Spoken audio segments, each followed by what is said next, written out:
Operational block डायग्रामची आपल्याला block diagram explain करायचं असेल तर डिफरन्शियल ॲम्प्लिफायर म्हणजे काय हे समजून घ्यावं लागेल. ऑपरेशनल ॲम्प्लिफायर हा 3 मोडमध्ये ऑपरेट होतो.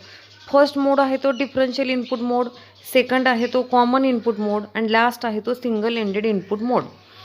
फर्स्ट डिफरन्शियल इनपुट मोडमध्ये आपण इथं फॉर्म्युला पाहाल, gain is equal to output divided by input. मग इथं आपण काय करणार आहे, फर्स्ट मोडमध्ये दोन्हीतला डिफरन्स आपण काय करणार आहे, दोन इनपुटमधला आपण डिफरन्स जेव्हा ॲम्प्लिफाय करतो, जर ते इनपुट इक्वल अँड अपोजिट असेल तर मायनस मायनस प्लस होईल आणि फर्स्ट मोडमध्ये आपल्याला आउटपुट टॉईस मिळेल, टॉईस ऑफ इनपुट. खाली फॉर्म्युला दिसतो तुम्हाला, V0 is equal to 2V1. Equal and opposite म्हणजे 5 आणि -5 असेल तर दोघातला डिफरन्स कसं होणार आहे की 5 मायनस -5 म्हणजे मायनस मायनस प्लस होईल आणि आपल्याला आउटपुट काय मिळेल, डबल मिळेल. म्हणजे ज्या वेळेला आपण पहिला मोड वापरतो डिफरन्शियल इनपुट मोड त्यावेळेला आउटपुट आपल्याला मिळतं डबल. आता सेकंड तुम्हाला दिसते की राईट हँड साईडला कॉमन इनपुट मोड. यामध्ये काय होतं, इक्वल अँड अपोजिट नाही देत, V1 आणि V2 सेमच दिला जातो सिग्नल. सेम सिग्नलमधला डिफरन्स येईल आपल्याला 0. 5 - 5 0 येईल ह्या पद्धतीनं. म्हणजे 3 मोडमधले जर आपण पहिला मोड वापरला डिफरन्शियल इनपुट मोड तर आपल्याला आउटपुट डबल मिळतं. सेकंड मोड जर वापरला तुम्ही तर आउटपुट मिळेल 0. आता राहिला फक्त लास्ट मोड.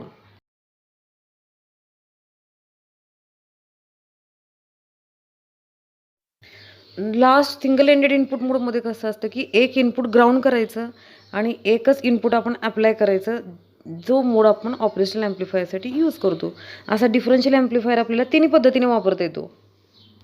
5 ब्लॉक दिसत आहेत तुम्हाला. Block diagram of operational amplifier हा 3 स्टेजमध्ये डिव्हाइड केला जातो. पहिला जो ब्लॉक आहे तो डिफरन्शियल ॲम्प्लिफायर फर्स्ट स्टेज, मधले 3 ब्लॉक म्हणजे इंटरमिडिएट स्टेज आणि थर्ड स्टेज किंवा लास्ट स्टेज म्हणजे आउटपुट स्टेज. इनपुट, आउटपुट आणि मधली स्टेज, ज्यामध्ये मधल्या स्टेजमध्ये 3 ब्लॉक काम करतात.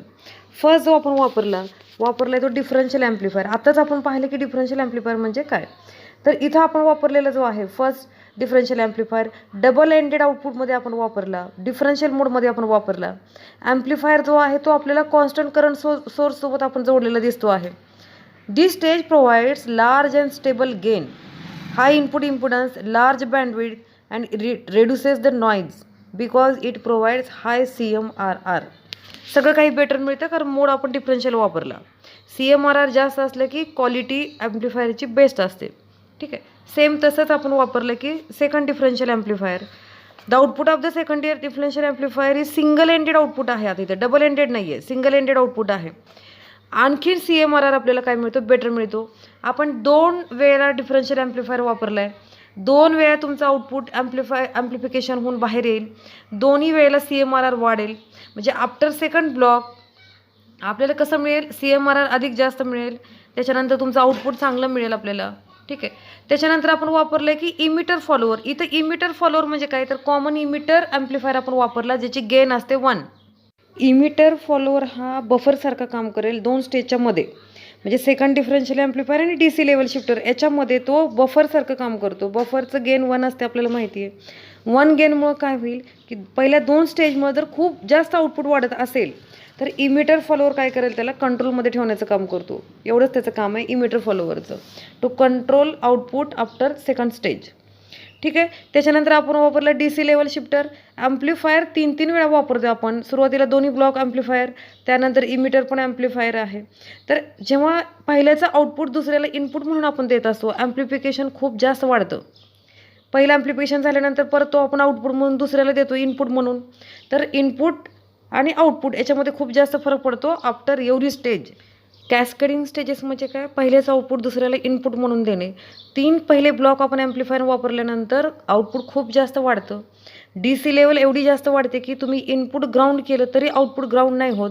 हे आउटपुट परत ग्राउंड लेवलला आणण्यासाठी किंवा 0 पोटेन्शियलला आणण्यासाठी आपण वापरलेलं आहे DC level shifter. DC level shifter is necessary to bring the output 0 voltage level or to ground potential. 0ला आणण्यासाठी, आउटपुट 0ला आणण्यासाठी आपण वापरला DC level shifter. Last stage जे आहे ते आउटपुट स्टेज, ज्याच्यामध्ये पुश पुल ॲम्प्लिफायर आपण वापरलेला असतो. याचं काम काय आहे तर डिस्टॉर्शन न होऊ देणे, provide larger output without distortion with sufficient current. हे काम करतो last stage of this block diagram. थोडक्यात आपल्याला लिहायचे काय बघा, first block differential amplifier first stage जो कॉन्स्टंट करंटसोबत आपल्याला जोडलेला असतो, जो कसा ऑपरेट होतो तर डबल एंडेड आउटपुट त्याला आपण म्हणतो की डबल एंडेड आउटपुट स्टेजमध्ये आपण त्याला वापरलेलं आहे, जो काय प्रोव्हाइड करतो आपल्याला better gain, high CMRR and high output. Second stage तसंच प्रोव्हाइड करते आपल्याला, फक्त आपण काय लिहायचं तिथं एक्स्ट्रा त्याच्यामध्ये डबल एंडेड आउटपुट नाही, याच्यामध्ये सिंगल एंडेड आउटपुट, बाकी सगळं सेम.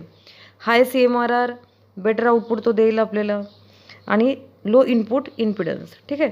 त्याच्यानंतर जी स्टेज आहे ती emitter follower means common emitter amplifier आपण वापरला, ज्याची गेन असते 1, जो काय करेल की कंट्रोल ठेवण्याचं काम करेल. त्याच्यानंतर आहे की DC लेवल शिफ्टर 0ला आणण्यासाठी आपण त्याचा वापर केलेला आहे आणि लास्ट आहे ते आउटपुट स्टेज.